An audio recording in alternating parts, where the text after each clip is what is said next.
Então, bem-vindos. Espero que vocês estejam aproveitando aqui a nossa conferência e nossa convenção de música. Tem muita coisa acontecendo aqui, a programação está super extensa. A gente tem muitas mesas, workshops, speed meetings, showcases acontecendo aqui nas nossas salas, showcases noturnos. Então, tem muita coisa super interessante para todo mundo que está participando para conhecer, conectar, se relacionar com as pessoas, entender o que está acontecendo no Brasil e em outros lugares do mundo que estão aqui nesse momento. E é um momento bastante especial para a gente que trabalha com música e o que está no entorno da música. Então, vou fazer uma rápida apresentação da nossa mesa, né? A temática, como está aqui em cima, vocês podem ver, a gente vai falar sobre o que hoje os dois estados estão trabalhando com políticas públicas de fomento e tudo mais para o setor musical, setor cultural em geral, mas musical. O que a música hoje tem de benefícios dentro dos estados, às vezes também de dificuldades e impedimentos. E também o lado dos empreendedores que participam, né, do desenvolvimento do que acontece nesses estados, nas suas cidades. A gente vai falar mais das capitais, mas acho que tem muitas informações aqui que todo mundo pode, né, o pessoal das mesas pode trazer. E a dinâmica é o seguinte: eu faço uma apresentação rápida deles, eles vão fazer suas apresentações sobre, né, suas áreas de atuação. Depois a gente abre para umas questões aqui nossas na mesa falando para vocês, e no final a gente tem 20 minutos de perguntas que vocês fazem diretamente às pessoas daqui. Então, a gente normalmente pede para fazer perguntas diretas, assim, tipo, Léo Feijó, me conta tal coisa, eu quero saber sobre isso. Não muito sobre a história de vocês em si, vocês, claro, se apresentem, digam, né, o que vocês fazem e por que vocês querem fazer essa pergunta, mas diretamente às pessoas daqui da mesa. Então, é legal que vocês prestem atenção no que cada um está, nas suas apresentações e nas suas defesas de discussões de ideias, para direcionar essas perguntas a cada um deles. Então, é isso. Vou começar do lado de cá, porque o Léo Feijó, que é do Rio de Janeiro, hoje está na Secretaria de Cultura. Ele vai apresentar o que ele está fazendo. Secretaria de Cultura do Estado. É um empreendedor de música, é um cara que tem uma atuação de longa data no Rio de Janeiro. Já foi chamado de Rei da Noite, para os amigos, né? Ele vai contar muitas coisas também, um pouquinho sobre isso. Hoje, claro, focado no que ele tem atuado, né, agora. Este casal aqui, Felipe e Constança, são empreendedores de longo tempo na música, não só no Rio, mas no Brasil e fora. Produtor musical, diretora artística, musicista, músico, donos de estúdio, donos de selo, movimentadores da cena, né? Tem uma área de atuação no empreendedorismo de música no Rio de Janeiro muito grande. E a Juliana, que eu não conheço muito, já conheço muito que me falaram dela, que também é empreendedora, jornalista, faz um monte de coisa. É jornalista? É jornalista, então eu não errei. Também vai contar as experiências dela como empreendedora, também que participa de toda essa movimentação no Rio de Janeiro. Do lado de cá, não é uma separação, gente, geográfica, não se preocupem com isso, não é só porque eles não têm mar que eles estão desse lado aqui, mas, sem sacanagem, tá? Porque eu adoro Minas, gente. Pode já falar no microfone. A gente tem mar de morros, né? Porque em Minas não tem montanha. É verdade. Então, começando, eu vou ler para não errar os nomes, porque eu sou meio ruim nisso. Peraí. Aqui, bem pertinho, é a Laura. Ela é do Música Mundo. A Música Mundo é uma feira também. Sim. Depois tu vai contar isso para todo mundo, tudo que vocês desenvolvem lá em Minas. E eu acho que aí tem essa sinergia de estarmos assim falando sobre isso. Ontem a gente falou de vocês lá na mesa de abertura sobre as feiras e festivais. Foram citados pela Melina e pela Fabi. Também foi legal, foi super legal ontem. Leonardo, que eu não conhecia, ele está agora há pouco tempo, né, na Secretaria Municipal de Cultura de Belo Horizonte, e está cuidando especificamente de música e fomento. Economia, cultura e economia criativa. E a Renata, que eu já conheço há bastante tempo, né, hoje tu está oficialmente nos Produtores Minas, é isso, e vou contar o que mais, tudo que tu já fizeste, né, que é também de longa data. Então, mantendo a ordem, eu vou começar com o Léo, que foi o proponente dessa mesa, né? O movimento começou com ele, então ele vai abrir aqui, vai ter uma apresentação, então agora é com ele e eu vou cronometrar o tempo, para ele ficar enchendo o saco dele, com vocês.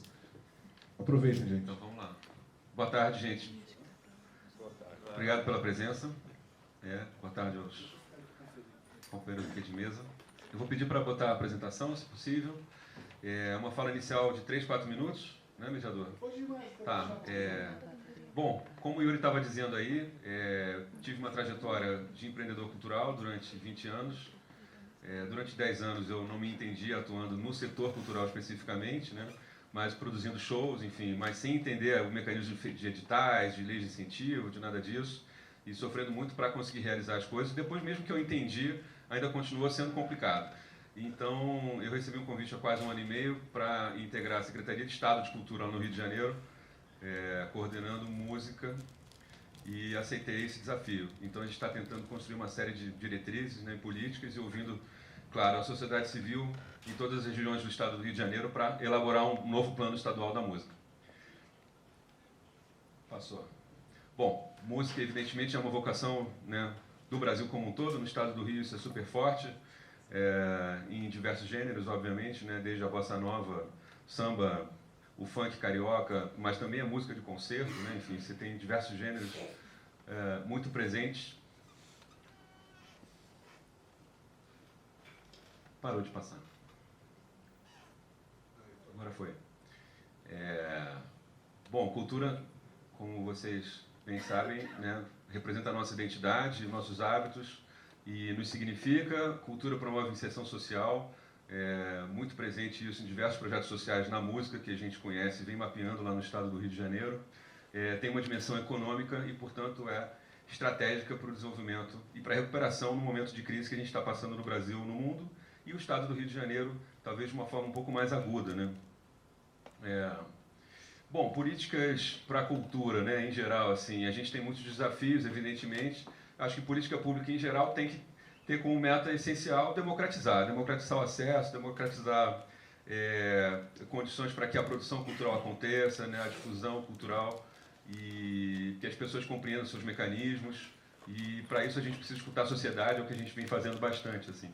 A gente tenta sempre atuar com as secretarias municipais de cultura também, e secretarias de educação, que é uma parceria sempre frequente nesse sentido, e, por fim, articular os atores com as empresas e patrocinadores, porque eu acho que essa é uma grande dificuldade que a gente entende no mercado cultural, especialmente a gente está falando de, né, artistas iniciantes, produtores culturais, festivais médio e pequeno porte, casas de shows desse porte também, como é que você consegue ter acesso aos patrocinadores. Em geral, patrocinadores querem associar sua marca a grandes eventos, né, ou grandes ações, e a gente sente que há uma dinâmica que precisa ser equilibrada um pouquinho, né, de menos investimento em grandes eventos e mais investimento no dia a dia, porque cultura se faz todo dia, né, o músico ele tem que se apresentar várias vezes por semana para ganhar vida, ele não vai se apresentar uma vez só no grande evento.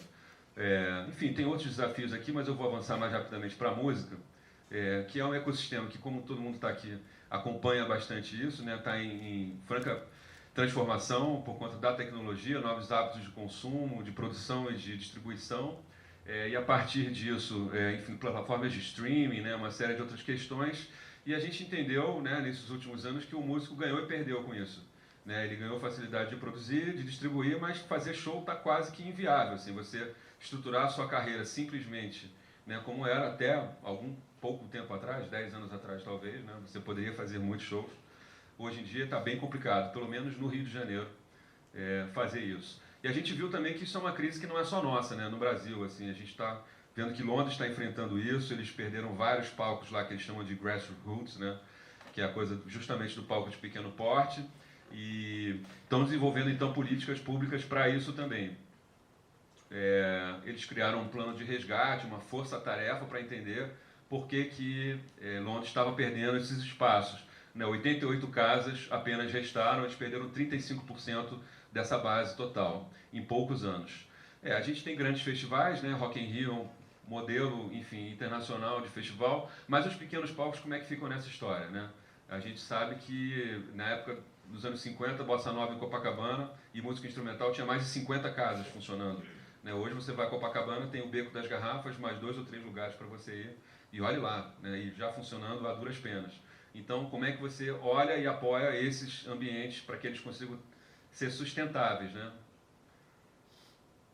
Sim. E aí a gente criou então esse programa de apoio aos palcos de música no Rio de Janeiro, porque música é a nossa causa e a gente quer então promover esses circuitos, enfim, incentivar, estudar mecanismos para que eles consigam existir e crescer também, né? É um circuito, então a gente fez um primeiro trabalho. Primeiro a gente criou várias reuniões integradas. O senhor me avisa, por favor, o tempo. Mais de 300 pessoas participaram desses encontros para discutir várias temáticas envolvendo música ao vivo, especialmente, tá? E a gente então fez um trabalho de levantamento com 10 casas. Essas 10 casas, com o volume anual que elas tinham, se equiparavam quase a um Rock in Rio. Só que o Rock in Rio tinha 70 patrocinadores e essas casas não tinham nenhum. Então, está aqui o levantamento que a gente fez com 10 casas de pequeno e médio porte na cidade. Eu estou falando de cidade, tá? Mas é claro que a gente olha o estado todo e a gente criou também um prêmio chamado Prêmio Música RJ, para identificar em todo o estado onde estão esses palcos que fazem esse trabalho de abertura para novos artistas, enfim, que fazem a música circular, né, o tempo inteiro. Estamos entregando, né, é muito mais simbólico do que um prêmio financeiro hoje em dia. E criamos um guia onde tocar, está publicado no site, tem 60 espaços de música onde os agentes, enfim, músicos e produtores podem fazer contato. E a gente tem algumas perspectivas interessantes lá no Rio, para um outro debate aqui, que eu acho que vai fazer muita diferença no ano que vem. A gente conseguiu, nessa gestão da Secretaria, regulamentar o Sistema Estadual de Cultura e o Fundo Estadual de Cultura, né? Então, vai ser o oitavo estado no Brasil que vai ter o Sistema Estadual de Cultura ativo e o fundo operando a partir de janeiro. Isso significa que a sociedade civil vai participar da decisão para onde vão os recursos. A gente tira um pouquinho da decisão das diretorias de marketing das grandes empresas, né, que utilizam lei de incentivo à cultura no Estado, que é o ICMS, e passa a fazer isso uma decisão com sociedade civil e gestores públicos. Então, acho que vai ser mais democrático e vai ter uma verba interessante a partir disso. Enfim, tem outros programas que a gente está lançando lá, depois a gente pode detalhar se vocês quiserem. E a questão do Distrito Cultural, que até na mesa anterior o pessoal lá do Rio Vermelho, em Salvador, estava comentando, é um modelo para fazer uma gestão com governança em territórios que são culturais, especialmente musicais nas cidades, né? As metrópoles têm esses ambientes, e é preciso fazer a gestão disso. Muitas vezes há um conflito, né, entre o que acontece nas casas de shows, o que acontece na rua, se você permite uma certa desordem, com venda ilegal de alimentos e bebidas na rua, sonorização no meio da rua, marcas fazendo eventos ao ar livre, começa a ficar uma coisa muito confusa e esse ecossistema acaba quebrando. É isso. Vamos passar para o próximo, depois a gente desenvolve mais um pouco. Obrigado. Obrigado, Léo. Já pulando de um Léo para outro, vou fazer bate-bola dos estados, senão não vai seguir a ordem como vocês esperavam. Léo, por favor, agora eu vou te passar. Já seguindo, né, porque a gente está falando de políticas públicas em primeiro lugar, então dá uma sequência, né? Então, por favor, a palavra é sua. Legal, bacana, Yuri, prazer, muito obrigado pelo convite.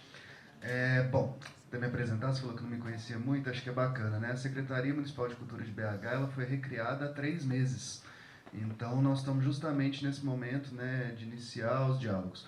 O nosso secretário é o Juca Ferreira, né, ex-ministro, então a gente está com um desafio muito grande, uma responsabilidade muito grande de retomar esse espaço.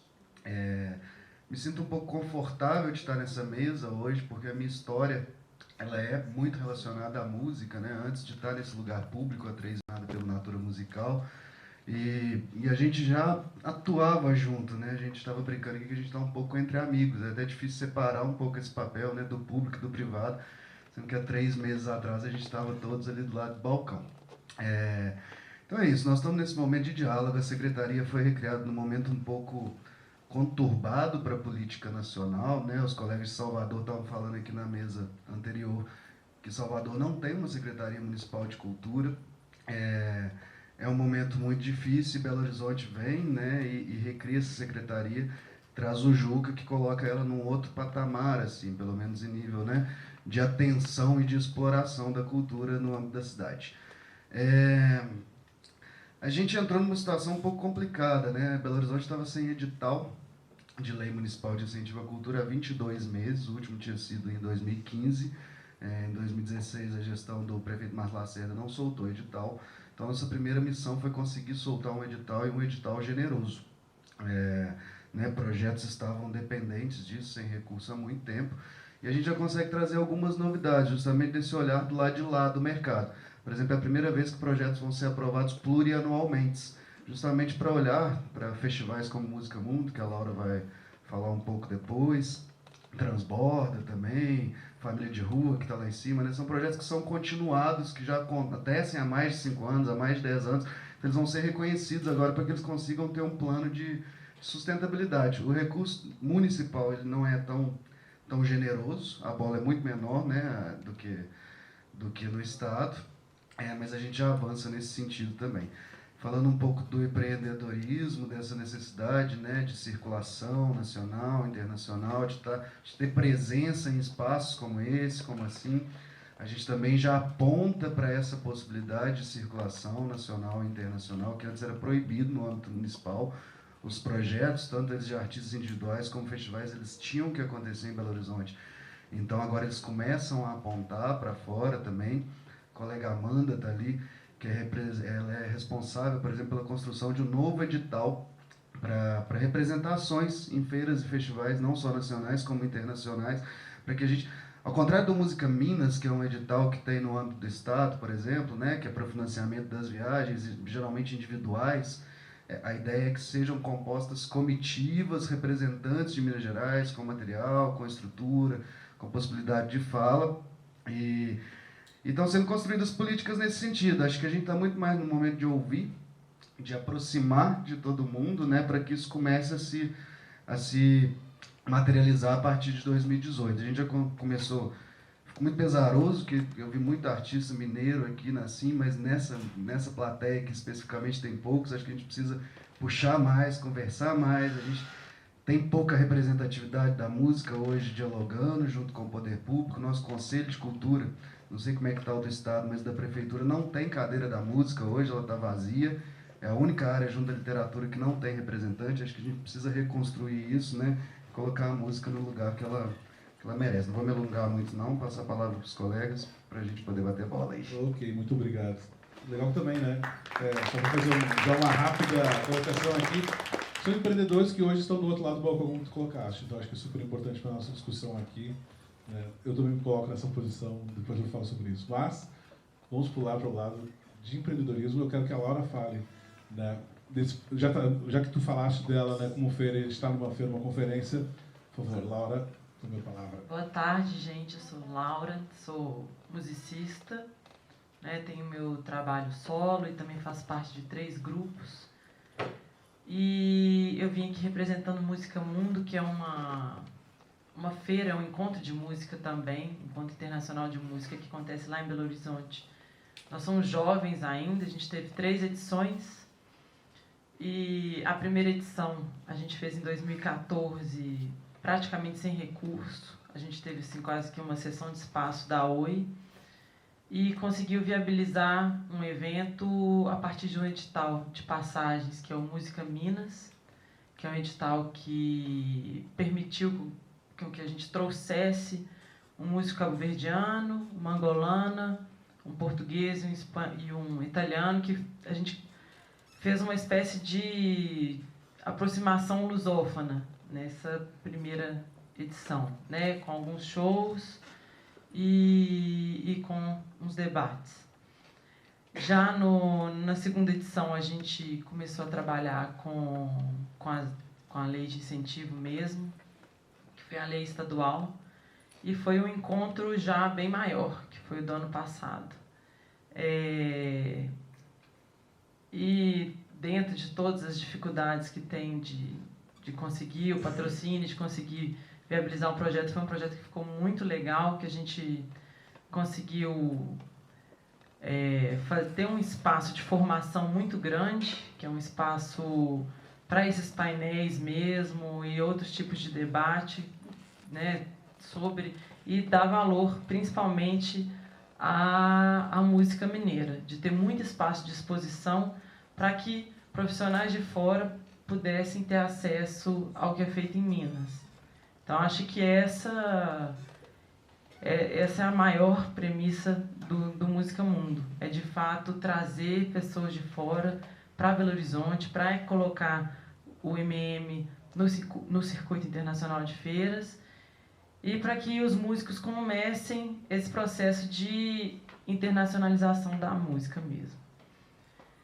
E todo ano a gente vai nessa busca mesmo pela lei de incentivo, só que já também se apoiando em outras parcerias e outras formas de conseguir viabilizar, né? Esse ano de 2017, a feira foi em setembro, é sempre em setembro, e a gente teve 1/3 do recurso do ano passado. Só que o evento acabou sendo maior, porque a gente foi já ganhando certo reconhecimento e conseguindo apoios maiores. A gente tem, né, o Sebrae, que viabiliza a hospedagem e as passagens aéreas nacionais. A gente conseguiu esse ano com a lei municipal, só que o nosso projeto era de 2014 e a gente usou o recurso em 2017. Então tem esse distanciamento, né, de quando o projeto é elaborado. Então, na hora que vai executar, são várias readequações até que o projeto, de fato, aconteça.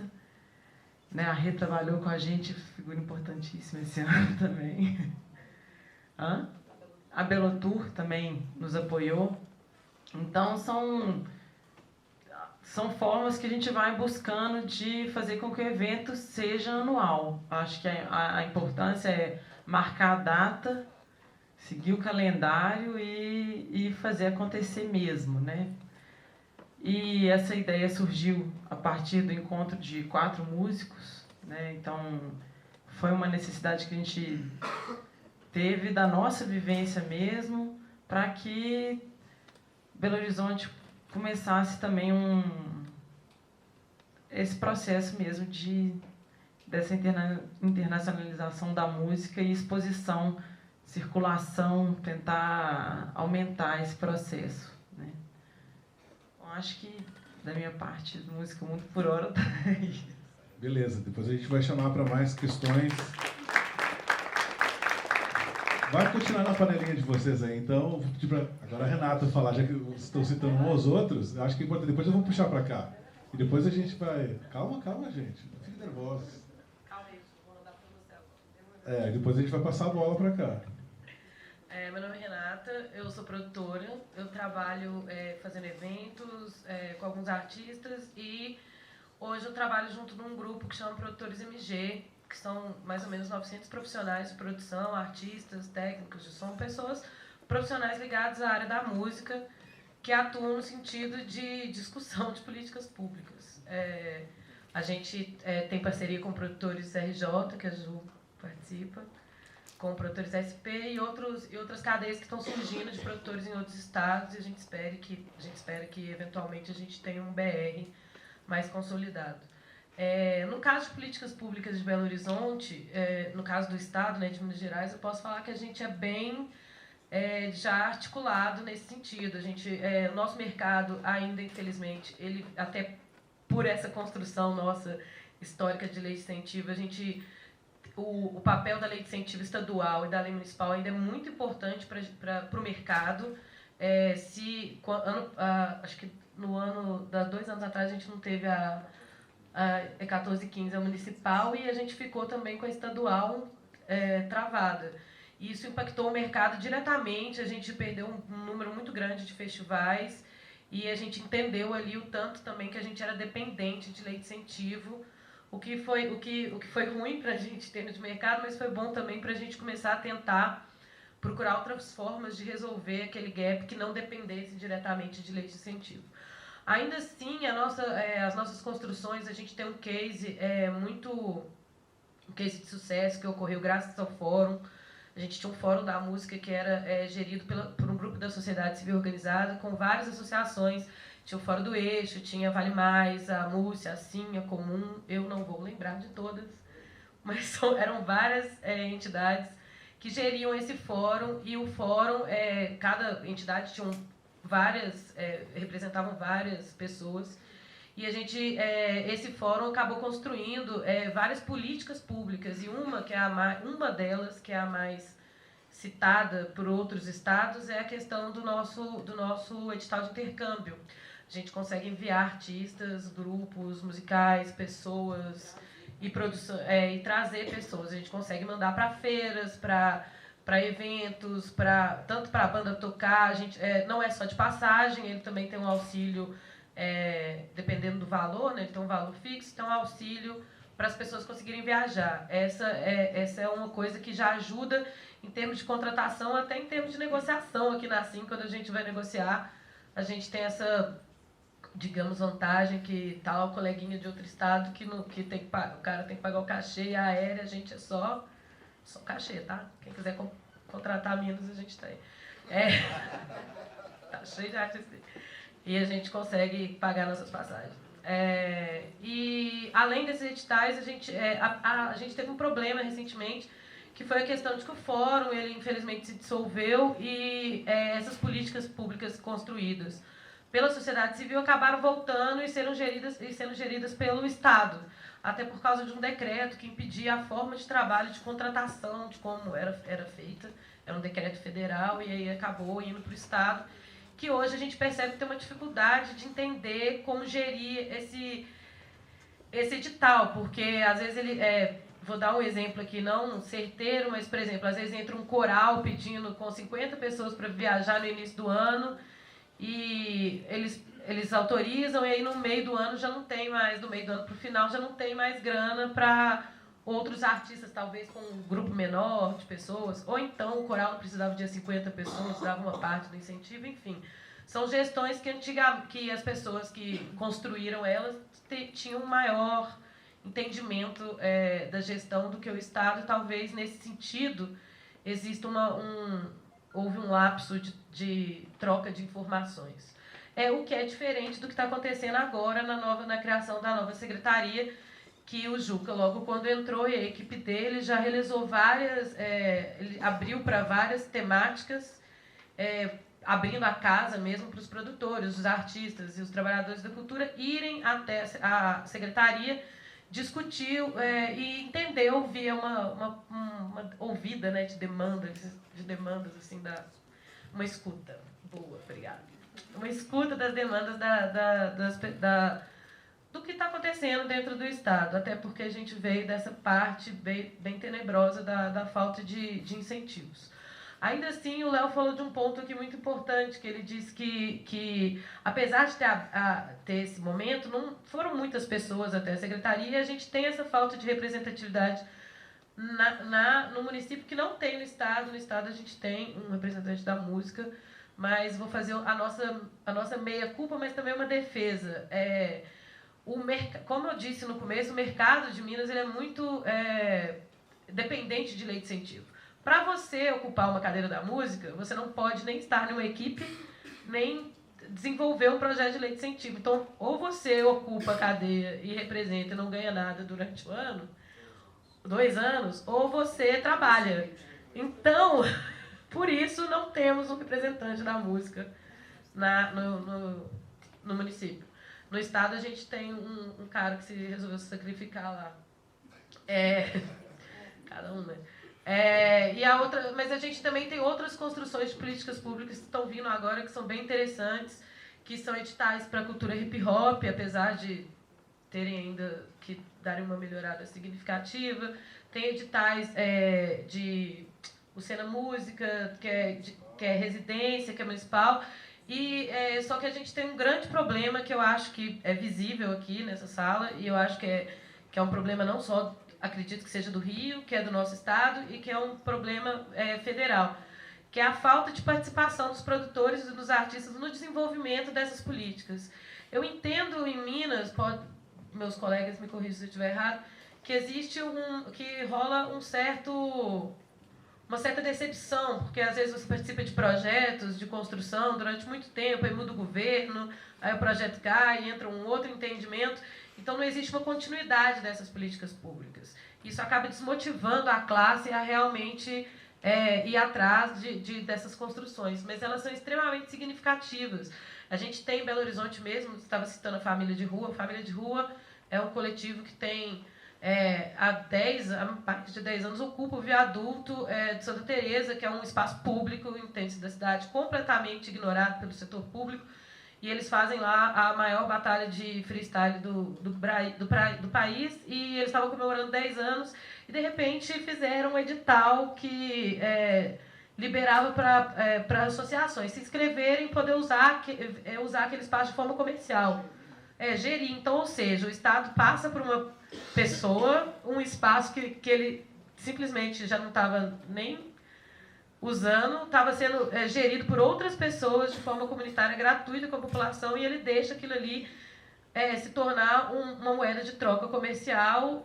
Então, daí a importância de nós estarmos sempre participando dessas construções para evitar que esse tipo de coisa aconteça. Graças a Deus, o Juca entrou e rompeu com esse edital. Então, acho que a nossa questão aqui temos editais em Minas? Temos. E aí, o que a classe artística está fazendo para dar continuidade a esses editais e melhorar os que já existem? Obrigado, agora sim. Vou passar, Juliana, não fica bravo, mas agora eu vou passar para o lado do Felipe e da Constança, que eles atuam na área, na verdade, que é a produção. A produção e empurrar toda a galera, ou seja, também, como está falando dos movimentos de produtores, eles trabalham com os artistas, né? Trabalham com a base do que se faz para ir para onde que todo mundo falou até agora. Então, acho que é importante que vocês contem, né, como que começou a partir de ser produtores musicais e geradores de conteúdo para um movimento como a Cena Vive. Eu acho que falar disso e também a relação com a política pública. Eu sei que aquele colega ali ele já foi mais legal, agora está no cara do governo, né? Estou brincando. Então, por favor, vou passar a voz para vocês. Bom, eu sou Constança, fui musicista, integrante da banda Penélope, baiana, e foi assim, esse foi o início, por isso que eu estou aqui hoje. Então, meu início, ele é totalmente ligado ao mercado. A banda foi contratada pela Sony, eu conheci Tom Capone, o produtor do nosso disco, e no ano que a gente se conheceu e a gente se envolveu, no final do ano o Tom já estava na Warner, e, enfim, compramos uma casa, casamos e foi construído um estúdio, né, a Toca do Bandido. E a minha história é essa, bem ligada ao mercado nesse início, e vindo para cá a gente fez uma cronologia e tem várias fases. Toda a fase inicial é ligada a meus principais clientes eram as gravadoras, os engenheiros. O engenheiro do Tom vinha de Nova York, então é como se a gente fosse um estúdio Sony, diretamente de Manhattan. Esse era o clima dentro da Toca, mas com toda aquela pegada Tom Capone, lógico. Então, essa foi a minha vivência inicial. Depois que o Tom morreu, aí a gente tem outros momentos, né? Na verdade, eu acho que a gente está aqui hoje falando também totalmente fora da curva, né? Dessa história de políticas, de beneficiários, de políticas públicas, porque a proposta de valor da Toca é a manutenção de um estúdio em homenagem a um produtor. Então, nossa visão é outra. A gente quer se manter. E isso também até eu conhecer o Felipe. E quando eu conheço o Felipe, a gente amplia toda essa situação, né? A gente também, anteriormente, tem um marco que é interessante, que é a lei que foi promulgada que obriga as produtoras nacionais a produzirem conteúdo nacional. Então, foram produzidos vários programas de TV na Toca. Isso aí segurou bastante essa coisa, né, de manter o estúdio de pé, apesar de tudo que aconteceu no mercado da música e de não terem mais as gravadoras bancando aquela história, né? Então eu fui me reinventando, eu fui vendo que de 2 em 2 anos era uma coisa completamente diferente. Mas uma coisa interessante que aconteceu foi que em 2005, um ano depois do Tom ter morrido, o meu irmão Tomás é produtor musical, engenheiro, e ele começou a trazer umas bandas para o estúdio. Vamos fazer isso aqui. A Sony vai contratar. Não, mas não assinou o contrato, mas vamos entrar em estúdio mesmo assim. E a gente começou, e nisso a gente trouxe também um pouquinho de alma, né? A coisa de locação de estúdio era um pouco árida. E aí surgiu o Toca-Discos, o selo. Mas também era tudo muito hercúleo, né? A manutenção do estúdio e a própria música também, o disco, a pirataria e a internet, etc.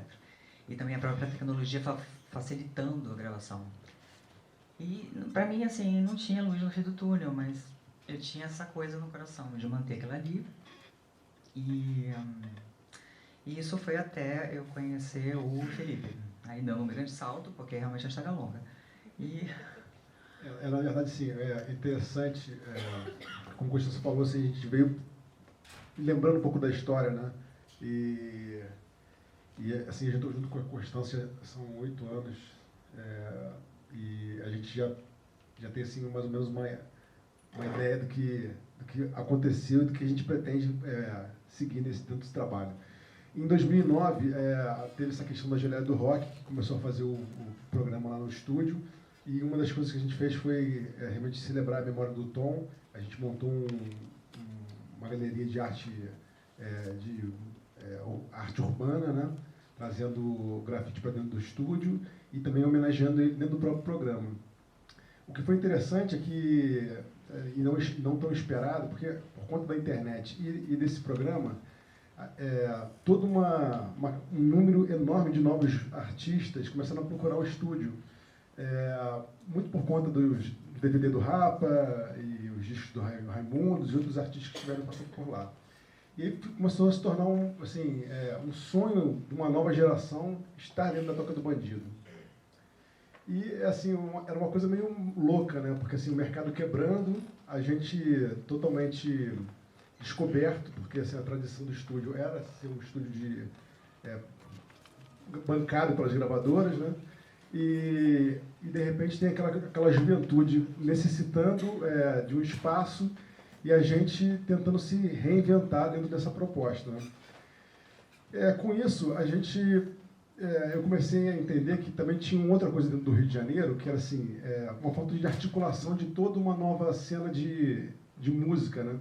Era tudo muito desarticulado, as pessoas, apesar de se conhecerem, elas não conviviam, né?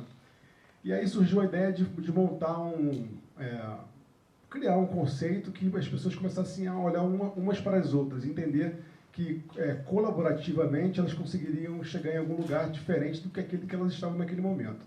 Em 2009 a gente foi para Salvador, a gente participou de um seminário sobre redes, e foi algo assim que eu entendi que o Rio de Janeiro estava totalmente atrasado por conta de tudo que estava acontecendo no país, tudo estava sendo construído fora do eixo, Rio-São Paulo, e entendi que a gente deveria tentar fazer com que essa nova geração entendesse que deveria se juntar e trabalhar colaborativamente. E aí foi assim que surgiu a Cena Vive. Na verdade, tinham essas bandas novas, algumas já começaram a procurar o estúdio, outras a gente começou a mapear, e na primeira reunião a gente botou 5 bandas e propôs uma nova visão de mercado, que fosse colaborativa, fosse empreendedora, e a gente também cuidasse desse desenvolvimento artístico dessas bandas. Porque, na verdade, com a quebra das gravadoras, você vê que acabou essa preocupação do desenvolvimento artístico de médio e longo prazo.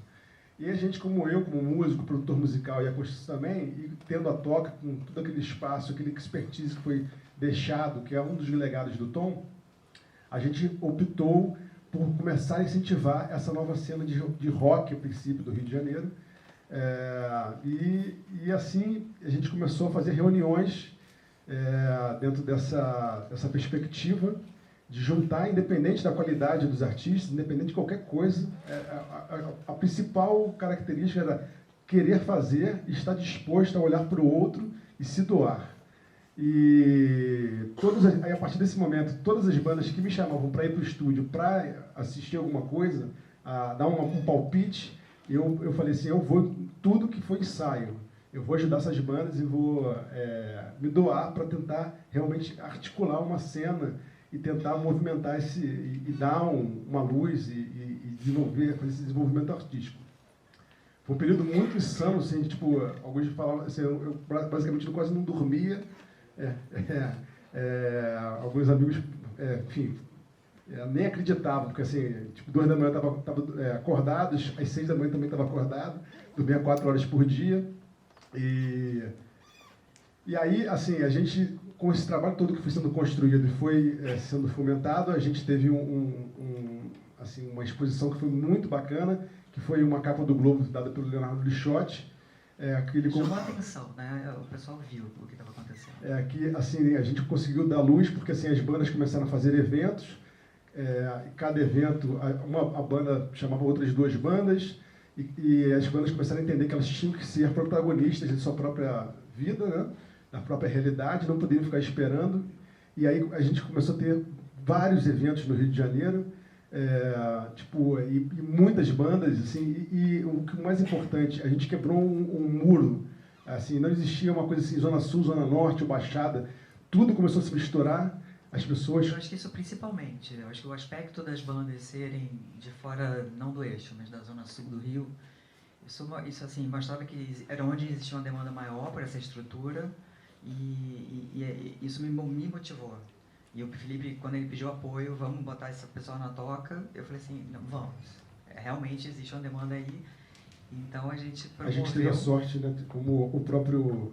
Durante esse processo, pintaram algumas coisas, como foi o próprio Robert Tracks. O Robert Tracks foi bem interessante, foi uma ferramenta, um recurso, na verdade. Eu lembro dos produtores de marketing, era uma agência de Nova York, eles lá no estúdio. Isso é o mínimo que a gente pode fazer pelo nosso músico que consome nosso tênis. Não só músicos, né, mas os trabalhadores da cultura de música. E eles o projeto era esse, bancar o estúdio para o músico. Em Nova York eles tinham que montar no estúdio do zero em Williamsburg, e as bandas elas simplesmente se inscreviam e iam lá, o estúdio estava lá à disposição, podia ensaiar, mixar, gravar. E isso na toca coincidiu com essa fase da Cena Vive. E aí, com uma ideia da Constância, a gente resolveu fazer um encontro de bandas no dia 13 de abril de 2015, e nesse dia foram 72 bandas na toca. A gente fez 21 apresentações, e foi assim uma questão de muita potência, porque assim, você começou a todo mundo realmente se conhecer, entender qual é o trabalho do outro. De novo, o papel da imprensa, o jornalista Marcelo Monteiro. Marcelo Monteiro do blog Amplificador. Incentivando o Felipe, falando, escreve um manifesto da Cena Vive.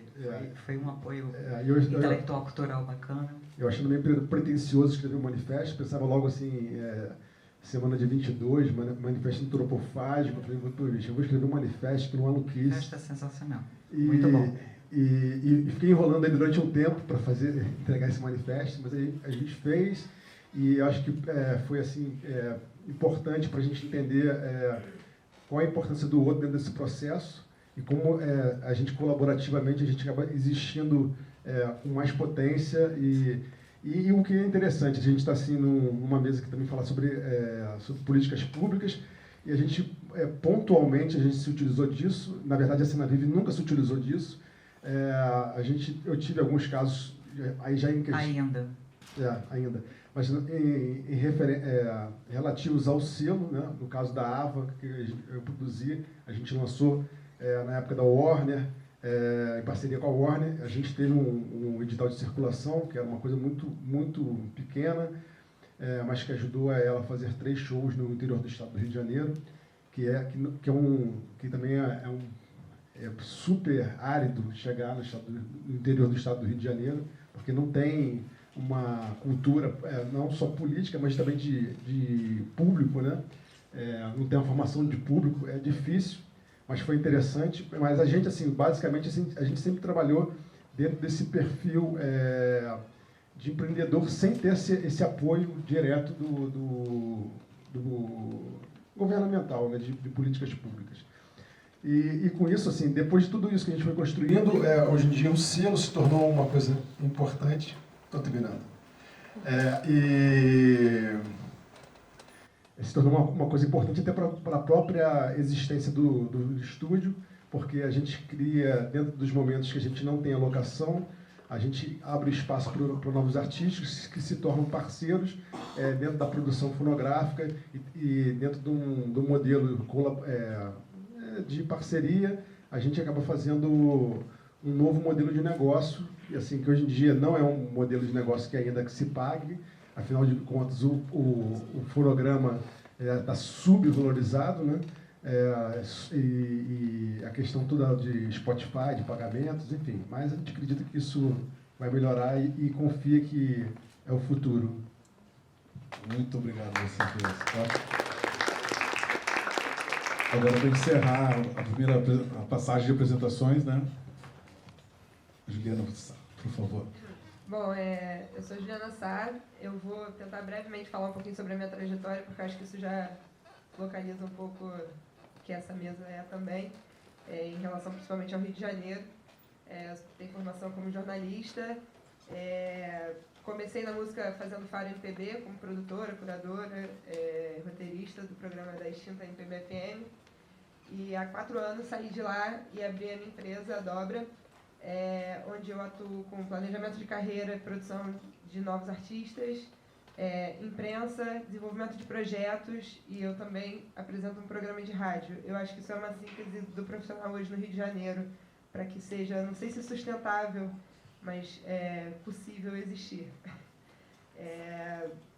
E aí, dentro desse novo modelo de trabalho, eu desenvolvi junto com alguns parceiros, alguns aqui inclusive, alguns projetos, Festival Dobradinhas e Outros Tais, que é um projeto de promoção de encontros de novos artistas, o Festival Circulador, junto do Gregório e Felipe, que estão aqui, que é um festival que ocupou coretos na cidade, com uma proposta de reinventar o circuito dentro da cidade, como alguns aqui já observaram. A gente falou muito de concentração de Zona Sul, Centro, Lapa. O Rio é muito estruturado dentro dessa lógica, e o festival era um festival que acontecia do centro para a Zona Norte e Zona Oeste, tentando localizar um outro mapa dessa cidade, um mapa cultural dessa cidade, e também, ao mesmo tempo, compreendendo o uso de um espaço público que é quase inutilizado, que são os coretos, que surgiram como palcos, etc., estavam abandonados, e também o Super Violão Mashup, que é um outro projeto, e também trabalho com alguns artistas, o Quinho, o Biltri, que se apresenta aqui, entre outros. Eu vou puxar 2 bolas que eu queria comentar, uma levantada pelo Léo e a outra pela Renata, porque o Léo fez toda a apresentação dizendo no fim que se essas coisas não funcionarem assim, elas fazem com que a cidade quebre. Né? Se de repente começam as marcas a tomar, não sei o que, e a coisa toda se desestrutura. Eu acho que a gente chegou um pouco nesse momento, sem querer ser muito pessimista, mas acho que é uma compreensão importante para a gente repensar o Rio de Janeiro. A cidade quebrou. 2 anos atrás eu tive a oportunidade de vir aqui em São Paulo falar numa mesa sobre o Rio de Janeiro, que a pergunta era como tocar no Rio de Janeiro.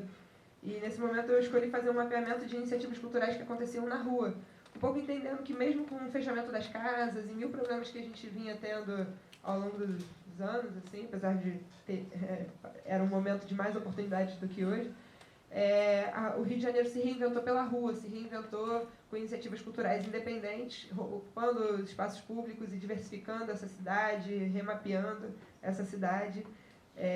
E aí, pensando nesses projetos, quando eu voltei a pensar no Rio de Janeiro para essa mesa, eu me dei conta que a gente vive hoje um processo de sequestro pelas marcas desse imaginário construído, desse legado construído pelos produtores independentes. Hoje a gente tem algumas cervejarias fazendo eventos na cidade, idênticos aos que os produtores locais faziam, só que sem nenhuma identificação com o espaço, sem nenhuma relação. E eu vou citar um exemplo aqui específico, não por conta do exemplo, mas porque acho que ele é um espelho da lógica dessa história. Um desses projetos aconteceu recentemente nos Arcos da Lapa, uma região que tem casas de show, bares, que dependem das pessoas consumirem lá dentro e das pessoas pagarem ingresso para entrar. Esse evento aconteceu num sábado à noite, ou numa sexta-feira, eu não me recordo, à noite, nos Arcos, de graça, e tinham 2 shows importantes, tanto na Fundição Progresso quanto no Circo Voador, que era em frente ao palco que foi montado para esse evento.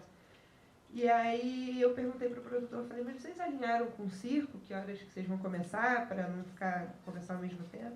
Não, a gente tem autorização da prefeitura. E aí é a história que a gente estava falando. Quando não existe uma atuação da prefeitura ou do Estado, nesse caso especificamente é a prefeitura, para que essas ações sejam feitas de forma responsável, pensando no empreendedor, pensando nas casas, pensando nesses circuitos, o que você faz é ir quebrando todo mundo. Os produtores não conseguem hoje captar grana para os seus projetos com as marcas, porque as marcas mesmo já fazem seus projetos. As casas de show estão fechando porque os eventos acontecem na rua, na frente da porta delas, de graça, no mesmo horário. Para a cidade, assim, para os moradores é ruim, porque assim, também acontece sem um pensamento que respeita quem vive ali, porque também não tem essas empresas e o departamento de marketing delas. Não tem nenhuma relação com aquele espaço, não tem relação com as pessoas que vivem ali. Então, de uma forma geral, o Rio de Janeiro passa por esse processo hoje, assim, que é péssimo para quem vive de música e tenta viver de música na cidade, porque as casas de show quebrando, fechando, encontrando dificuldades para trabalhar, os projetos encontrando dificuldades para captar verba junto às empresas pelas leis, e as marcas realizando projetos que não deixam uma coisa que você falou bem, Renata, que é legado. O Rio é uma cidade que não construiu legado ao longo de sua história, desde, sei lá, Cinematec, Estúdio RJ, todos os processos, todos os produtores que iniciaram, como, sei lá, o Maitá para Peixe, como Bruno Live, são coisas que aconteciam 20, 30 anos atrás, foram sendo sempre interrompidas. E aí, quando você fala de legado e da desconfiança dos produtores para participarem dessas escolhas políticas, a gente pensa que a gente vive numa cidade em que o último edital não foi pago porque o governo mudou. E aí, assim, como confiar no poder público? Como exigir a participação dos produtores junto ao poder público? Se o poder público está totalmente desinteressado, né? Assim, estabelece um diálogo, 3 anos ali de construções, aí, puf, mudou, a gente não vai pagar as escolhas, que vocês vão ficar a tomar o calote e vamos começar tudo de novo. Então, assim, hoje eu acho que o Rio, meu mapa é um pouco pessimista, sim, mas eu acho que é uma oportunidade também da gente olhar para a cidade e pensar em como reconstruir ela a partir desse terreno tão árido, duro que sobrou. E aí sempre tendo a oportunidade de agora olhar não só os projetos, os produtores, mas também os artistas, né? Porque no fim das contas, o Léo comentou aqui antes da gente, estávamos num papo de cachaça, já que a gente está numa mesa com Minas Gerais, e o Léo comentou que existe hoje uma regra, uma lei, não entendi bem, que obriga os bares, donos de bares e casas, a comprar pelo menos 4 marcas de cachaças que sejam produzidas no Rio de Janeiro, por conta do grande monopólio das cachaças mineiras nas casas. E aí eu brinquei que faltava uma regra dessa para a música, né? Porque no fim das contas, nesse terreno árido que a gente tem, quando a gente consegue construir alguma coisa, isso é voltado para o artista que é de fora. E os artistas do Rio não conseguem existir dentro da própria cidade, e isso dificulta a saída deles da cidade. A gente tem um número super sintomático, que não é um problema de curadoria nem nada, eu acho que é um problema de estruturação da cidade. Quando a gente pensa foram 30 ou 40 showcases selecionados para assim, São Paulo, só um artista do Rio de Janeiro. E quando você pensa nos grandes festivais, Coquetel Molotov, do Sol, Bananada, enfim, grandes projetos que acontecem no país, é sempre assim também. Tem quando tem, do Rio de Janeiro, e eventualmente nem tem nenhuma identificação que é do Rio de Janeiro, só está ali porque está ali mesmo, porque conseguiu se destacar, como alguns nomes você situava, que conseguiu construir o lançamento dela todo a partir de São Paulo, para poder se reposicionar dentro da própria cidade. Então, quando a gente repensa a política pública no Rio de Janeiro, a gente tem que pensar no meio de viabilizar o artista dentro da cidade, ou de viabilizar ele também fora, como políticas pensando passagem, estruturas como o Sebrae que possam auxiliar a isso, e pensar na estrutura desses projetos independentes, que eu nem gosto muito dessa palavra, na verdade, eu prefiro pensar em interdependência, porque a gente está conectado e construindo em rede. Pensar esses projetos a partir de quem está fazendo e não a partir das marcas. E, nesse sentido, as políticas públicas são essenciais, porque é nessa hora que o cara fala, não, eu tenho autorização da prefeitura, vou fazer como eu bem entender a hora que eu quiser, vou começar o show aqui junto do show do Skank no Circo Voador, né? Enfim, acho que, eu levantei porque eu tenho que dar... resumidamente, é isso. Antes de virar uma discussão no geral da mesa, obrigado, Juliana. Na verdade, assim, eu terminei esse tempo de apresentação, mas eu queria que vocês falassem mais sobre as experiências, porque eu acho que tem um ponto fundamental, porque eu também faço parte dessa mesa por ser empreendedor e também ter participado de políticas, né, como governo, o que está acontecendo contigo agora, o que acontece contigo já há um bom tempo, pela segunda vez, né? Nós que nos dispomos a trabalhar em prol dos outros, de alguma maneira. E as experiências de todos são as mesmas. Então, eu acho que o ponto muito interessante de a gente olhar políticas públicas e empreendedorismo, na verdade a gente está falando de estados, mas que tem seus casos específicos e a maneira de culturalmente ter as coisas positivas e negativas. Talvez hoje em dia, o que a gente está vivendo de crises, como o Léo apresentou no início, mais coisas negativas que estão sendo vistas do que positivas, mas eu acho que a intenção de todos aqui é a mesma. A gente trabalha, né, em prol de um desenvolvimento não só pessoal, mas sim coletivo, e que faça com que esses movimentos criem novas ações e tornem legados que não sejam legados, talvez, palpáveis, mas, assim, né, os intangíveis que sejam vistos e possam trazer desenvolvimento, que eu acho que é o típico exemplo dessa iniciativa bem real que, né, os nossos amigos aqui trazem de um legado que antes que vinha de mercado e hoje tem um legado que está praticamente um legado social, né, de empreendedorismo.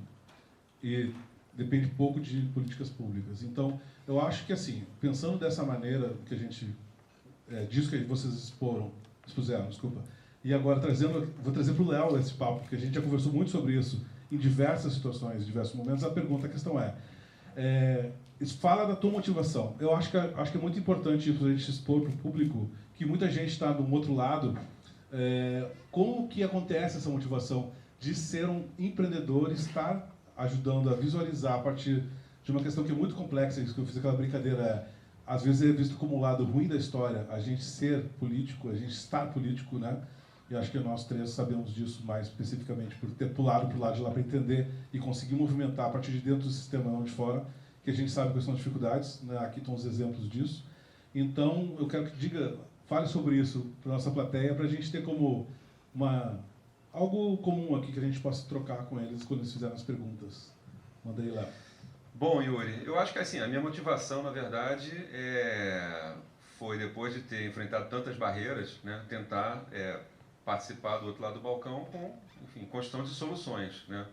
Não que outras pessoas já não tivessem feito isso antes, ou que, enfim, que as políticas públicas não tivessem avançado, mas eu acho que para alguns segmentos culturais ainda precisam avançar mais. Então, um pouco era isso que enfim, me motivou a aceitar esse convite para participar realmente, assim. Eu acho que a gente está falando de políticas públicas de fomento direto, né, muitas vezes, e questões de políticas públicas envolvendo leis de incentivo, né, que são coisas diferentes, assim. A gente fala muito no universo de empreendedorismo incubador e tal, para ninguém ficar dependente, né, de verba pública. Claro, o mundo ideal é que seu empreendimento na música seja sustentável, seja sua banda, um estúdio, né, ou enfim, um selo que você crie, qualquer coisa. Mas as políticas públicas estão aí para equilibrar um pouco esse jogo. A minha questão sempre é essa, eu acho, né, que é um jogo desigual, pelo menos o que eu percebo. Claro que a gente vive um momento de crise econômica, então os orçamentos estão menores também, né, nos estados e municípios. A gente não pode esperar que esse ano que vem seja um ano cheio de editais de fomento direto. Mas a lei de incentivo do estado do Rio de Janeiro esse ano tinha 79 milhões de reais para ser usado e só 38 foram utilizados. Então, quer dizer... Faltaram projetos, foi isso? Oi? Faltaram projetos ou porque... Faltaram projetos, mas faltou muito mais vontade das empresas em patrocinar. Na verdade, que projeto a gente tem... No caso do Rio de Janeiro é muito específico, né? Porque, por exemplo, em Minas, a lei é muito importante porque as empresas veem nisso uma possibilidade de investir. O Rio de Janeiro, essa cidade do mainstream, dos grandes festivais, dos Rock in Rios e tais, as empresas não estão interessadas nos projetos, ou pelo menos não estavam até um dado momento, em projetos de pequeno e médio porte. Assim. Então, é isso. Você tem 79 milhões na lei, vários projetos aprovados, prontos para serem captados, estruturados profissionalmente, e que as empresas olham e falam, tá bom, obrigado. Eu vou continuar essa questão, porque para mim o mais importante do que as discussões locais, eu acho que a gente está falando de algo que é nacional e internacional, porque a gente tem pessoas de vários lugares aqui, né? Eu não vou nem levantar de todos os lugares que são, cada local com as suas idiosincrasias e com suas questões, e cada política de estado e municipal, mas eu acho que o ponto fundamental é isso, nós estamos num momento que exige maior dedicação de energia e tempo para isso que a gente fale. Agora, Léo, fala a tua posição em relação a isso também. Acho que é importante para a gente. Né, Fiquei até tímido na fala inicial, assim, falei pouco, vou cumprir 5 minutos bonitinhos, assim, tá dando vontade de falar pra cacete. Manda lá. Minas não tá tão bonito assim, vou falar menos da prefeitura, um pouco mais do estado agora, né? A Renata adiantou um pouco, assim, nós ficamos 2 anos sem edital da lei estadual, porque rolou uma bola de neve, ela ficou famosa em Minas, assim, né? O Estado começou a aprovar muito mais projetos do que a renúncia fiscal do ano, então isso começou a gerar uma fila para os anos seguintes, até que chegou um ano que a torneira teve que fechar, porque os projetos aprovados do ano anterior já comprometiam todo o ICMS, lá também é ICMS, do ano seguinte, então nós ficamos 2 anos sem edital. Você tinha 2 anos para captar. Não, você tinha 1 ano para captar. Mas exatamente. Não, e ainda teve aquele ano que você tinha que mandar o projeto com a DI, né? Exatamente. Aí, para tentar corrigir isso, no ano passado fizeram o edital mínimo de 15 milhões de renúncia fiscal para o Estado que vinha numa renúncia histórica de 80 milhões. que você já tinha que apresentar a DI, que é a Declaração de Incentivo Fiscal do patrocinador previamente, que teve um resultado contestado, que Renato depois fala. E esse ano, uma bandeira de que foram 96 milhões de reais de anúncio fiscal, mas com um mês de captação para o estado inteiro, que é agora o mês de dezembro. Então, não tivemos nem 5% dos projetos captados. É até 31 de dezembro, a princípio. Agora tem um mês, eles já viu as aprovações começaram antes. Ele mudou a regra, né? Então, tipo, tiveram várias reuniões da comissão de avaliação e ao longo do ano os resultados iam saindo. Então, em junho já tinha, setembro já tinha aprovado, e tem até o final do ano. E aumentou também o teto, agora é 90 e tantos milhões, mas tipo... Mas enfim, era só para falar que não é um mar, né, de alegria. Acho que a retomada vai vir com o tempo. Mas retomando a história da motivação, né, era só para contextualizar. Elas não são tão relevantes agora. Pô, bicho, eu vim de 10 anos de quase funcionamento público, assim, trabalhava em OCIP, que tinha parceria com o governo do estado, então eu geria o recurso público mais do lado de lá também. E sempre fui um crítico muito grande dos mecanismos de incentivo, dos mecanismos de fomento para além dos incentivos tradicionais. Sempre tive ali batendo na porta do governo e essa vontade de, pô, bicho, eu quero estar do lado de lá. E envolve essa entrega, né? Do mesmo jeito que não pode, o membro da música não pode estar lá na cadeira do conselho e ter projetos ao mesmo tempo, nós também temos que abrir mão de vários projetos pessoais, né? Mas eu acho que é muito válido, eu acho que é muito importante essa passagem assim, para entender a dificuldade do que é executar orçamentariamente, o que é construir um edital dentro de parâmetros legais, o que pode, o que não pode, aprender a não beneficiar os amigos e parceiros e tentar ser o mais legítimo, liso, honesto, transparente possível, né? Dar essa distribuição igualitária dos recursos lá, aí falando um pouco de Belo Horizonte, mas que a situação estadual reflete um pouco também o excesso de concentração que é em Belo Horizonte para o estado, para a região centro-sul, dentro de Belo Horizonte. Então a gente está no nível assim que tem regiões em Belo Horizonte como Barreiro, como Venda Nova, que para quem não conhece, né, são super afastadas, tem um projeto contemplado no ano, e não estou falando só da música, não, estou falando de todas as áreas artísticas. Então tem esse trabalho de muita responsabilidade, né? A gente aqui, esses projetos que estão aqui, eles falam de um lugar de fala privilegiado dentro do contexto de Belo Horizonte, inclusive. Então a gente tem que ter esse olhar também, que em algum momento a gente vai ter que prejudicar o Música Mundo, por exemplo, para que possam ser contemplados outros projetos. Mas eu queria, assim, até, não sei se é uma crítica, o que é, né? Mas dentro de projetos que tem lá em Belo Horizonte e que buscam essa descentralização, eu acho que os projetos faltam muito pensar num contexto mais amplo. Por exemplo, tem um edital que chama Cena Música, que é um edital de circulação em aparelhos da prefeitura. Então, por exemplo, eu fui contemplado por esse edital um ano depois que eu lancei meu primeiro disco. E é assim, você tem um cachê, na época era um cachê de R$ 3.500 por show. E você fazia a produção de som e tal, mas era a própria prefeitura que falava as suas datas. Então você vai se apresentar dia tal aqui, dia tal aqui, dia tal aqui, aqui. Só que é o seguinte, eram shows que tinham, no meu caso, por exemplo, tiveram datas seguidas, então eu fiz um show ali. Então você fazer 5 shows em Belo Horizonte em finais de semana seguidos, se não tem uma comunicação, quem que vai ser esse público? Como que eu, Laura Lopes, vou tocar meu projeto solo lá no Venda Nova, no Centro Cultural, no jardim desse centro, se não tem uma comunicação com o bairro, se não tem uma comunicação...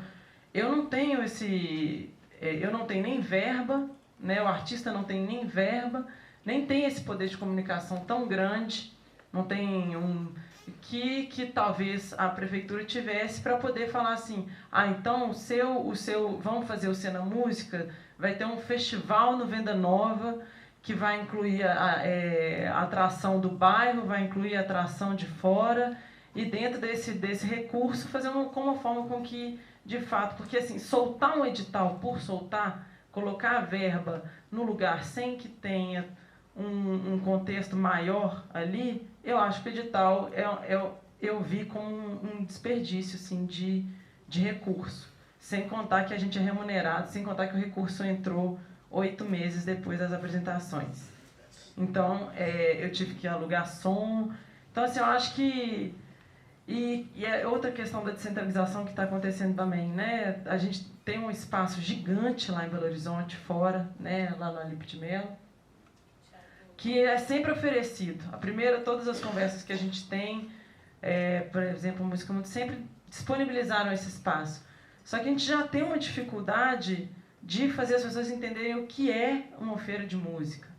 Então a gente fez no hipercentro da cidade, e ali mesmo já é difícil de trazer gente de fora, de fazer entender o que é um ciclo de painéis, de debates, o que são showcases, sabe? Mesmo sendo assim, preços super acessíveis. Então, assim, de tentar fazer com que a gente veja assim, como que vai ser feita essa descentralização, porque ter os aparelhos e ter o recurso não necessariamente significa que vai, de fato, costurar toda a ideia até que o artista consiga mostrar seu trabalho, até que o público consiga ter acesso às atividades de formação e de entretenimento.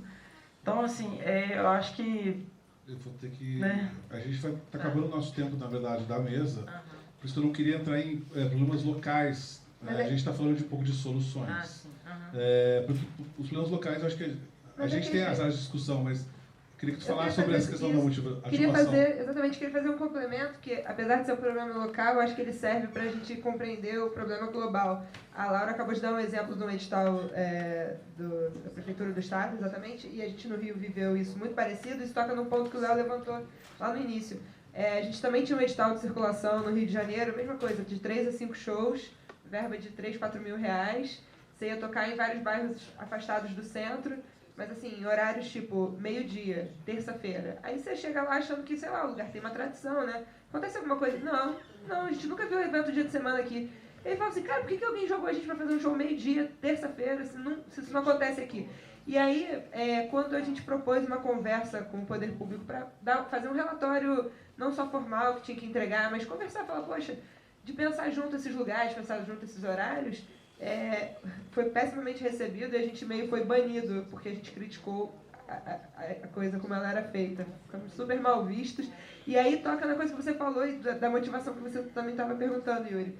Por que alguém quer ocupar o outro lado e, entendendo ocupar esse outro lado, por que não entender que esses lados eles não estão tão opostos assim, né? Entender essa construção de uma forma coletiva. Pensar a distribuição desses editais, às vezes alguém que está lá atrás do balcão entende que tem que distribuir e está certíssimo, mas talvez o artista com uma experiência de divulgação saiba dizer que não vai funcionar se fizer 2 dias seguidos, etc. E poder fazer isso junto e não fazer isso lançar por lançar, que a gente brincava que esse edital no Rio de Janeiro era o Bolsa Edital, porque os editais maiores premiavam artistas grandes dentro dessa lógica do mainstream, e os artistas novos ganhavam Bolsa Edital, que era esse editalzinho para você ir lá fazer uns showzinhos que ninguém vai ver e resolver. E aí, quando a gente se propôs a conversar, não houve nenhum tipo de abertura para isso. Isso foi muito louco, assim. Só para completar isso, assim, acho que os conselhos municipais e estaduais de cultura fortes e participantes, bem atuantes, resolvem um pouco essa questão, né? Porque os conselhos trazem gente da sociedade civil que trazem esse olhar muito mais prático, né? Do que é necessário fazer, entendeu? Isso só revela que o buraco é muito mais embaixo, né? A formação de plateia, a comunicação, a divulgação, elas tem que acompanhar, não basta a gente cumprir a meta da distribuição dos recursos, acho que aponta muito para aí. Sem dúvida nenhuma, né? Porque a gente está falando sobre uma questão que é ter energia e vontade de fazer com que essas coisas possam ser mudadas e, ao mesmo tempo, criar com que haja sinergia entre os dois lados, que, na verdade, historicamente, no Brasil, são 2 lados opostos, né? Como a Juliana colocou aqui. E, na verdade, a questão da pergunta da motivação é dizer, não é um lado oposto, a gente deveria estar do mesmo lado.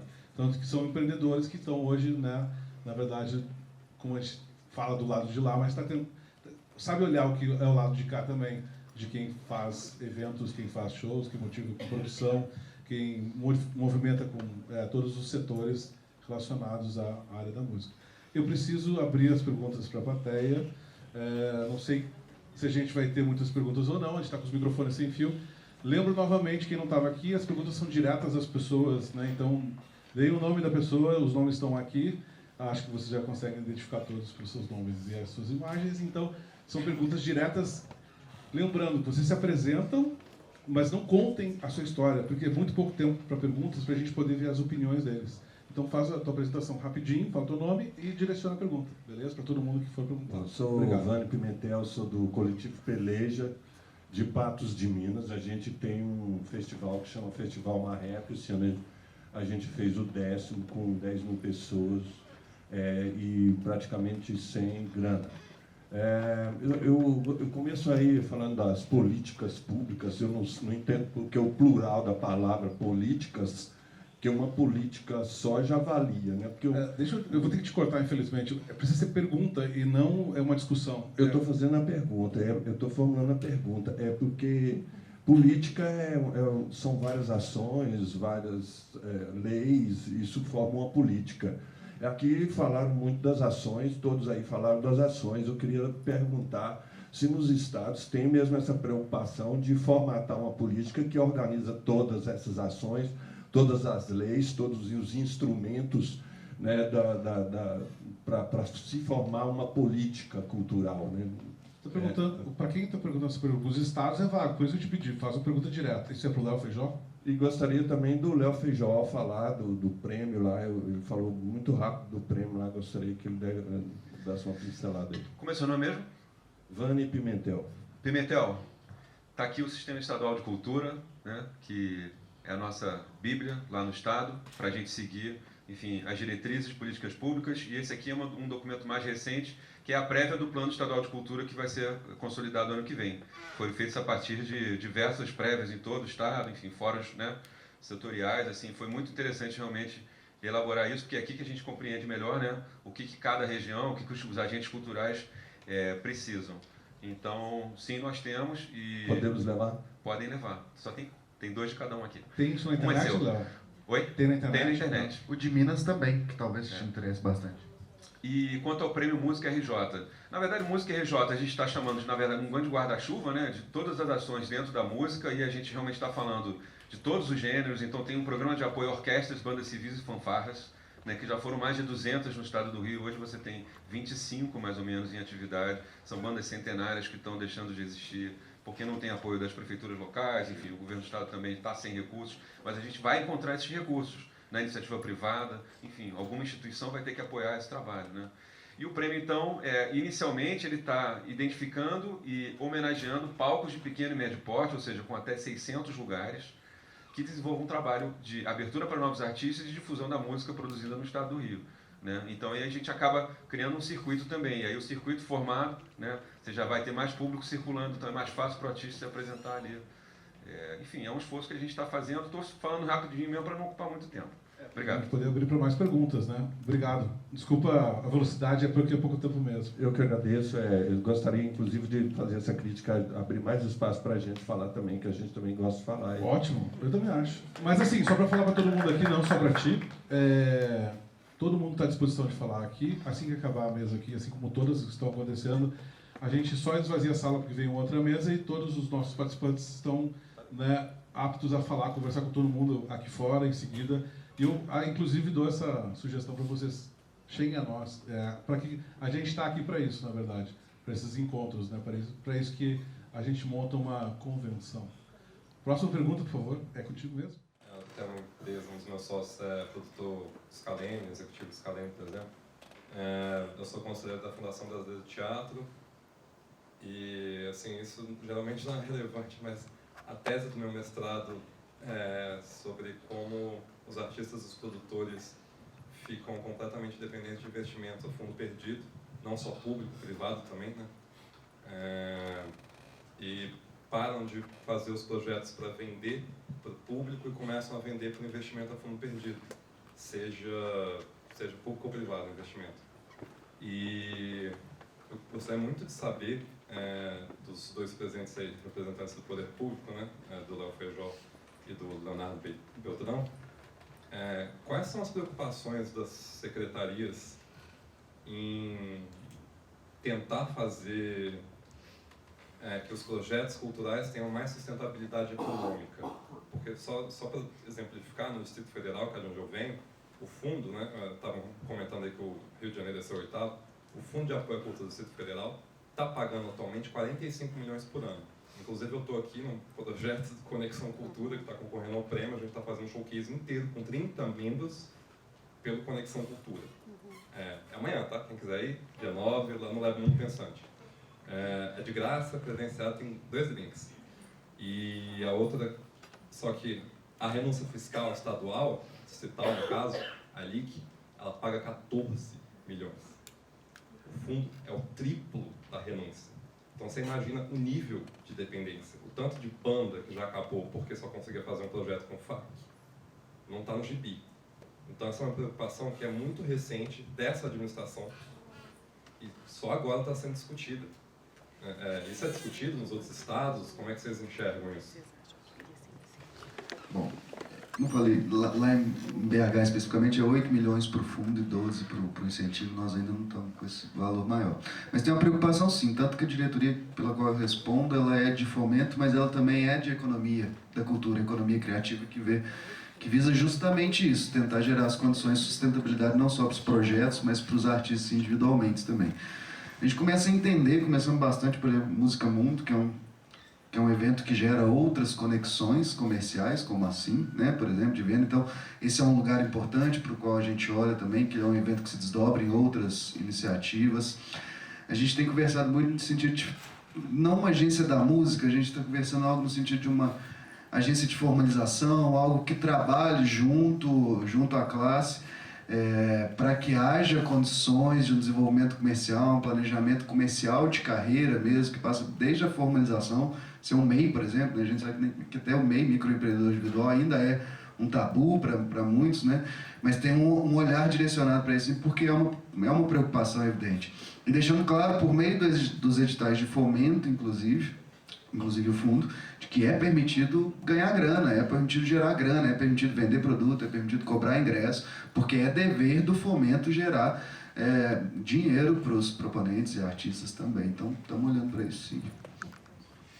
Eu acho que você fala de sustentabilidade, tem uma questão de lógica de planejamento estratégico também, né? E a Secretaria de Estado Cultural do Rio criou o Rio Criativo, que é uma incubadora pública de economia criativa, né? Já está no 4º ciclo agora de incubação, e a ideia não é exclusiva para música ainda, né? Mas a ideia é justamente que você consiga oferecer esse tipo de orientação ao longo de 1 ano e meio, 2 anos, para que esse empreendedor cultural saia de lá sem depender tanto, né, das leis de incentivo, consiga buscar recursos em outras fontes. Mas, assim, voltando à questão de como é que a gente vai resolver tudo isso, né? Se o Estado não tem dinheiro, eu acho que a grande vantagem de você ter empreendedores nessa estrutura é que a gente não vai sentar na cadeira e ficar esperando o recurso chegar, né? A gente vai buscar esse recurso de alguma maneira. E na Inglaterra, por exemplo, a Sony Music já entendeu que ela tinha que financiar essas casas de pequeno porte, está colocando dinheiro, verba direta da empresa, para que os palcos não fechem, porque não é interessante para ninguém, muito menos para quem, né, enfim, seja da velha indústria da música ou para a nova. E, então, se é possível lá, por mais que seja mais complicado um pouco, é possível também. E queria citar aqui empresas como a Natura, por exemplo, que tem a Natura Musical, que é um programa elogiado, né, num edital. Tem o Oi Futuro lá no Rio de Janeiro, que faz isso muito também. E eu acho que o Estado, enfim, o Estado como um todo, né, todas as esferas, tem que talvez provocar mais as grandes empresas a fazer mais esse modelo de edital. São modelos inteligentes, são práticos e são muito bem sucedidos, né? Por que não mais empresas fazendo isso? Muito bem. Infelizmente a gente tem tempo para mais uma pergunta e depois vou fazer o fechamento aqui. Então, se alguém ainda quer perguntar alguma coisa para a gente. Alguém ainda? Ali? Por favor. Vou aproveitar já que praticamente a minha dúvida já foi tirada com a sua pergunta. Mas eu sou idealizador de um festival de rap de língua portuguesa que acontece na cidade do Rio e no estado do Rio, de Itaperuna à Volta Redonda, sem incentivo fiscal e diretamente com patrocinadores e espaços culturais. Fui um dos calotados do nosso prefeito Pastor, e mesmo com calote, eu agora acabei de ganhar um prêmio de R$8.000. Para quê? Eu não sei. Mas é sobre essa questão de articulação do pessoal, dessa questão de Minas Gerais, do Rio, vocês falaram que começaram a se articular.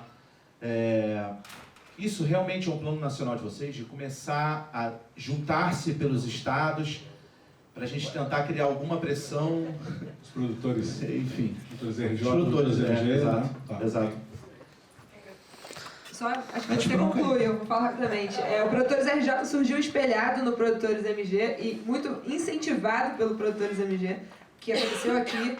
A gente viu, eu, o Quinho, a Tayana Ralph, produtores no Rio de Janeiro, vimos uma movimentação do Produtores SP. Produtores, o que é Produtores SP? A gente foi entender, e tem o Produtores MG também. A gente sentou, almoçou e ela falou, façam Produtores RJ. A gente começou a fazer e nosso objetivo inicial era um levantamento para mostrar para o poder público a grande força que a cena independente já tinha dentro da cidade. A gente fez um primeiro levantamento que teve uma boa repercussão na imprensa, a gente fez um levantamento sobre o Réveillon do Rio de Janeiro, os últimos 9 anos, como concentrava em meia dúzia de artistas, inclusive artistas que tocaram em todos esses anos, vários deles. Isso foi uma certa porrada no Estado, etc. Mas a nossa articulação ainda é muito pequena, assim. No Rio nós fomos 8, aí secamos para 5, aí fizemos uma reunião aberta que reuniu 60, aí disso ficaram 20, e aí enxuga de novo. Um pouco por conta disso, assim, todo mundo muito desgastado de ficar sentando para conversar sobre soluções quando está todo mundo tomando calote, etc. Em Minas eles muito mais articulados, anos-luz à nossa frente, mas dentro desse caos todo, aí a Renata entra perfeitamente. A gente tem sim... Não, o caos é a gente, isso que eu estou explicando. Dentro dessa bagunça toda, existe um objetivo de uma interlocução nacional, sim, inclusive em diálogo com o SEBRAE e com outras iniciativas que possam vir a apoiar. Então, a gente, há uns... Até o Pena Smith, que é uma pessoa foda, um curador, um produtor, um tanto de coisa. Ele começou umas reuniões aqui em São Paulo sobre... era Encontro da Música. As reuniões aconteciam, inclusive, aqui no Centro Cultural de São Paulo.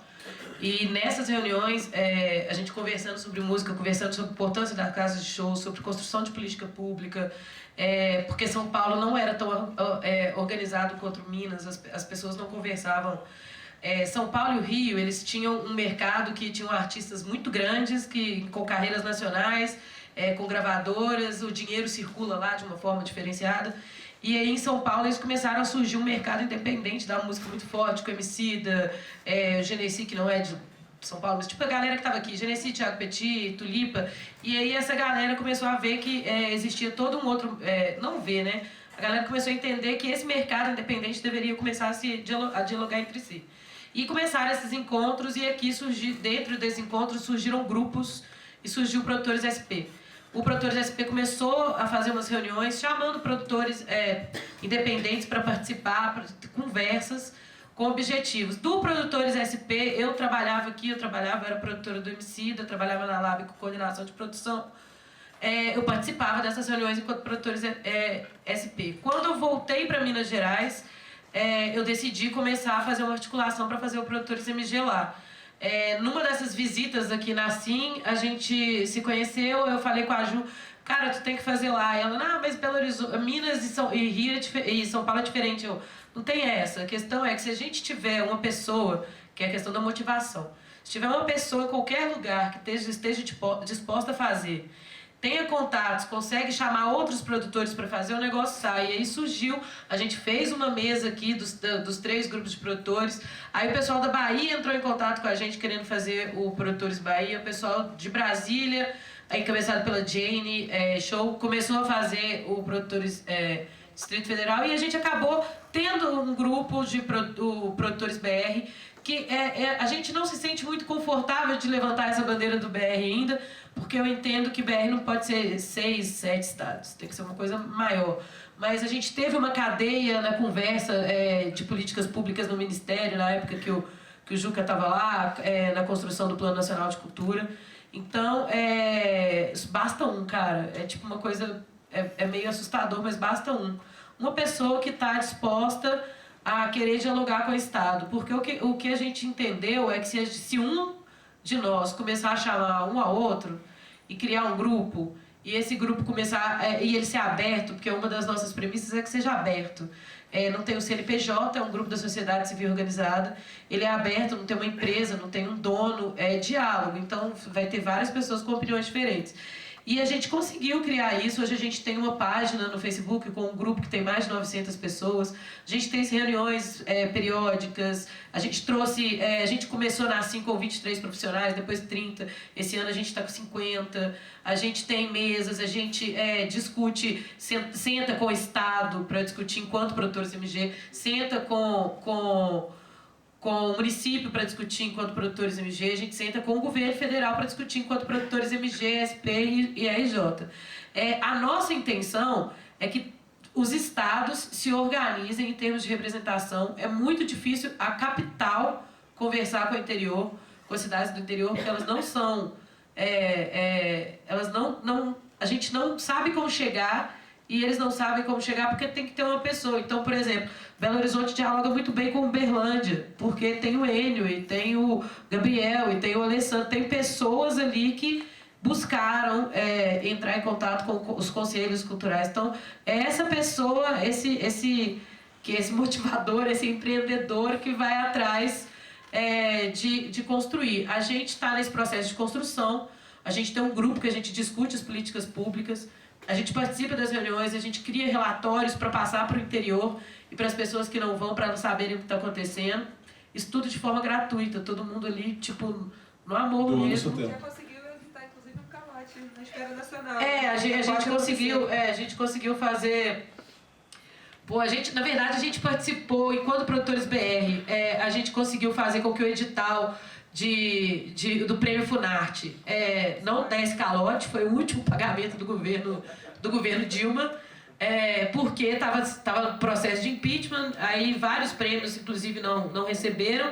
A gente conseguiu, a interlocução final acabou ficando na minha mão, com o João, que era secretário do Juca, e a gente recebeu 3 dias antes do governo acabar, Renata, mas os festivais todos receberam. Eu tenho que segurar, porque já passou Claro, o que vocês precisarem, a gente vai estar aqui no final e a gente tem as páginas também, mas mas ali a gente vai ter que virar a chave. Eu queria falar uma coisa que eu acho que é importante. Ele estava falando sobre a questão do legado, de conseguir não ficar tão dependente da verba pública, né?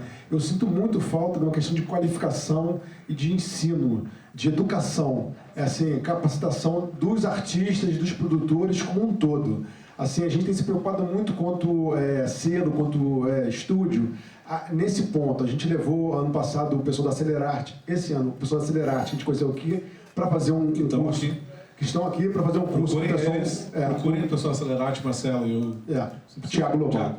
E com o pessoal dos artistas do selo, 2 dias lá no estúdio. A gente tem trabalhado muito nessa questão que eles compreendam que existem várias formas de se financiar, crowdfunding, a questão do direito autoral, cadastrar as músicas nas sociedades arrecadadoras, se preocupar com isso e também chegar junto dos festivais e poder dialogar. Tem uma turma grande do Rio de Janeiro aqui, que veio esse ano, preocupada com esse desenvolvimento. E assim, isso é muito importante. A Constância tem um projeto muito incrível de educação que a gente vai implementar no próximo ano, por conta dessa preocupação que a gente tem, da formação, porque não adianta dar o dinheiro e não ter um legado que é o mais importante, que é a formação, porque muitas vezes o dinheiro acaba, mas a formação fica. Sem dúvida. Só queria agradecer assim São Paulo por ter aberto aqui espaço para nós do Rio de Janeiro e por essa combinação aqui com Minas Gerais, que foi muito legal. Estou com um pouquinho de inveja da delegação deles de 50 pessoas, a gente tem mais ou menos 10. Mas a gente vai chegar lá. Eu acho bom, que legal. Gente, agradeço demais a presença de vocês aqui todo... Acho que é muito legal a gente ouvir as idiosincrasias locais, né? Porque aqui todo mundo vive de alguma maneira algo muito parecido e cada um na sua situação. A pergunta em relação à motivação, ela diz que mesmo a gente estando em locais diferentes hoje, mas a gente vai continuar fazendo isso, é a questão de pensar em maneira empreendedora para o ponto fundamental, ao meu ver, que é a sustentabilidade. Então, tudo isso que a gente fala e tá todo mundo aqui, na verdade, numa grande discussão e tentando criar informações, assim como os gringos comentaram ontem que eles são professores, o pessoal que está em outros festivais e feiras mais longevas do que assim, as nossas outras feiras e outros lugares do Brasil. É isso, é uma questão disso que o Felipe trouxe agora, que o legado é a educação e a transformação. A gente compreendendo como é que isso funciona e como é que a gente adquire essa cultura empreendedora de negócios, que infelizmente é assim que a gente vive no mundo, como o Léo comentou, né, das iniciativas do Estado, como o Léo também está falando do que eles estão movimentando. Acho que em Brasília tem muita coisa que acontece. A gente teve muitos exemplos de governos anteriores que hoje, infelizmente, não estão acontecendo, mas eu acho que fundamental para todo mundo que está aqui é compreender o que é a cultura disso que a gente está fazendo nesse momento. É a cultura do diálogo, né? A motivação de estar aqui, estar vendo as pessoas falar e também entender o que a gente está discutindo e compreender que a gente precisa nivelar conhecimento para fazer com que tudo isso se torne mais efetivo, mais potente, a gente tenha mais poder de voz, a gente se encontre mais, como é a iniciativa que elas fizeram, para criar mais diálogo e estar realmente dedicando a nossa energia e tempo para o desenvolvimento de uma cultura nacional ou internacional de empreendedorismo na música. Eu acho que, pelo menos, essa é a minha opinião. Infelizmente, passou nosso tempo, eu não posso abrir para nada. Todos aqui vão estar ali fora agora para conversar com vocês. Agradeço muito a paciência de todos. Desculpas as iniciativas difíceis, mas, por favor, acompanhem.